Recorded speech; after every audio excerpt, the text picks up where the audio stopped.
I'm Leo. I graduated from Man and Leisure, and my project is called Creatures in Retention.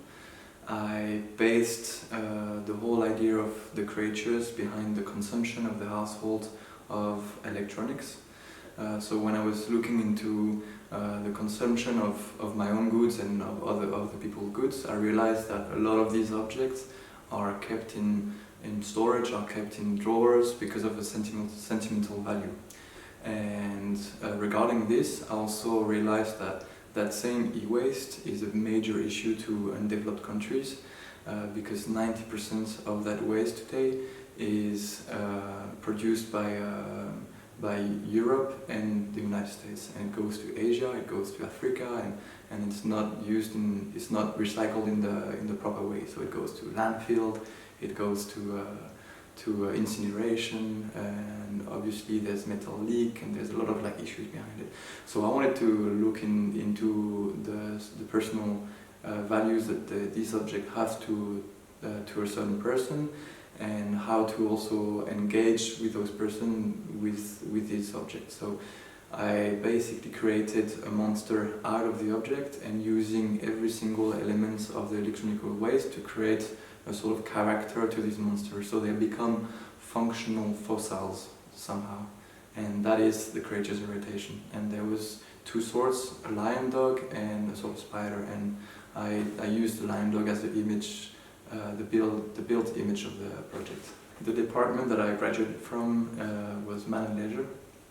I was 2 years in that department, went out of the department to test some other things. I also did an exchange in Portland at PNCA, and I realized that I had a lot of connection towards the environmental and social field, but at the same time I enjoyed a lot the interior design aspect of what could be done in these schools. So I merged a little bit both.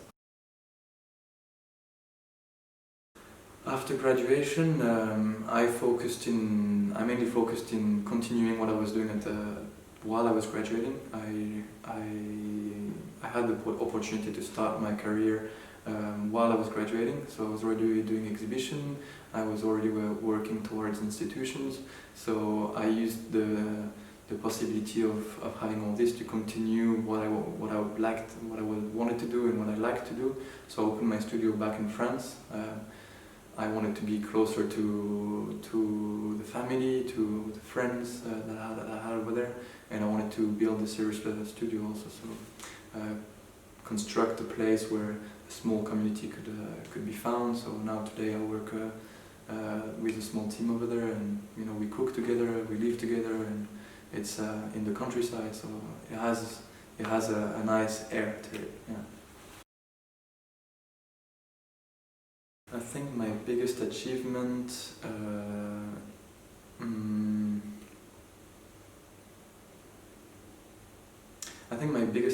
is to be able to live from what I'm doing, and this I'm very happy with, because I'm able to sustain my practice. I'm able to give the opportunity for interns to learn about practice, but also to give the chance also to people to work in the field they like. I have my first assistant was desperate because he wanted to work in a design studio and he couldn't find a job, and when he asked me for a job, I was like, sorry, but I'm still graduating, I can't afford an assistant at the moment. And a few months later I called him, and it was the first moment that I would work with him. So these same people also creates that community that I was just saying. So that is an achievement, because I'm starting to somehow build a family, and not a company somehow. So it's people that I'm close with, but at the same time people that I work with, so it blends a little bit. And this I'm very happy about. Yeah.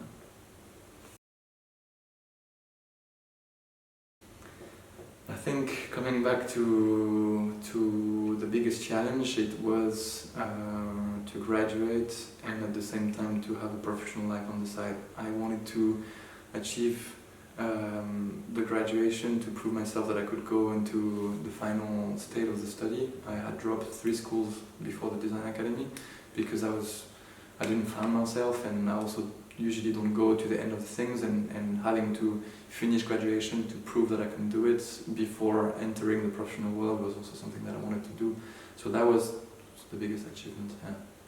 And not to come back nice. That was not an achievement, but it's a very comfortable place in the countryside. It's next to the river, so that's also, sometimes those places can also be a place of enjoyment and of happiness. If you start building it slowly. As a designer, over COVID-19, what I did is I used the confinement to confine myself and work, basically. I had the chance to be in the studio, I had the chance also to have enough space to bring a team, and I gave the opportunity to interns to be confined with me at the same house where I live, and we produced some works that were shown also during COVID. So we used that moment of quietness to focus on a specific body of work. It was called 6 Acts of Confinement, and it was shown at Friedman Benda in New York. And we focused on several ideas of the habitat inside that show.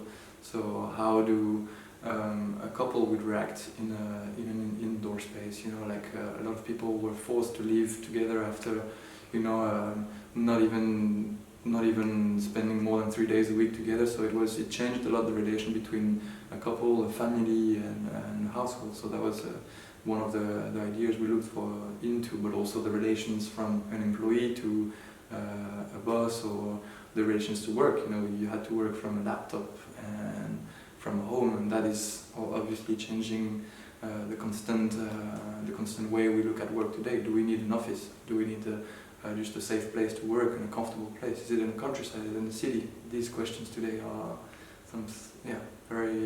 were the main focus of this show also. Yeah. My dream for the near future, I think, is to create a place where people can be working, be happy, earn their life. It's basically to create a utopic workspace, I think. When I look at Andy Warhol back in the days when he created the L'Usine in New York, his employees would come, there would be journalists, there would be people hanging, and I look towards this way of building something within obviously a more modern and contemporary way of doing it, but today a lot of people have started to do permaculture, a lot of people have started to do a lot of things, and I want to create something like that. Maybe we just saw that we have Hublon just outside the studio, and it's something to make beer, so with my team we just suggested 2 days ago, let's start to make our own beer, maybe that's going to be fun, and it's those shared moments with people that are very important for me, and that would be a dream. I think that leads to happiness and to intimacy within a community. If I win the prize of Kazerne Design Award, I think I would totally invest it in creating that community, that same community I was talking about, and therefore not only use it for a certain project, but to develop a structure that allows that to be sustainable along the years, also, because it's not easy for a studio to be running constantly. If there's no project, how do you pay for an employee, for example? Can you pay for him, or does he have to stop working for 6 months until you get a new project? That's always the question that I ask myself. For how long is it going to hold, Is it going to hold just now, or not even? Yeah, we don't know.